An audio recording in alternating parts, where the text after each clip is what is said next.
La commissione è una cosa ridicola oltre che scandalosa, perché significa che siccome sono circa 1 milione e mezzo le persone che detengono questa tessera, se ognuno di loro preleva 5, 10, 15 volte all'anno vuol dire che le banche incasseranno qualche decina di milioni di euro dal reddito di cittadinanza, quindi un provvedimento nato per i poveri che va ad arricchire le banche. Poche ore e la bufera è servita. Il balzello sul sussidio è già stato chiamato. Per i sindacati una contraddizione in termini, per gli avversari politici un'assurdità.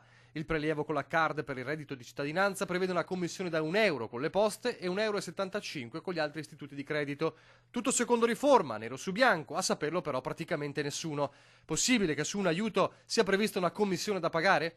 Nel mirino degli oppositori il Movimento 5 Stelle. A Ring la polemica si infiamma e il candidato alle europee pentastellato Anthony Candiello cerca di spiegare. Che le banche e tutti gli istituti finanziari siano sempre lì a prendersi qualche commissione da qualche parte è una cosa che sappiamo. Ma non sul reddito di cittadinanza, allora, siamo tutti d'accordo. Sì, no? lo strumento alla fine è uno strumento che passa per questi meccanismi finanziari.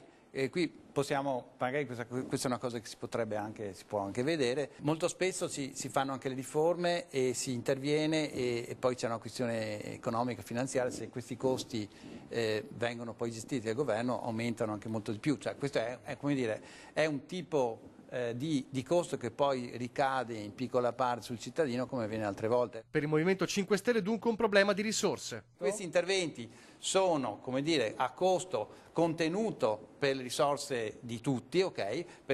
Però chiaramente nel momento in cui non ho la disponibilità di spesa come dovrebbe essere in pieno, allora magari ci sono questi contraccolpi. Da Antena 3 l'input è chiaro: muovere i pentastellati veneti per farsi sentire a Roma e rivedere questa contraddizione. Noi siamo le televisioni che hanno raccolto, come sa, mettendo in evidenza sempre il conto corrente della regione Veneto, nel momento anche Friuli Venezia Giulia, nel momento in cui sono state colpite dal forte maltempo.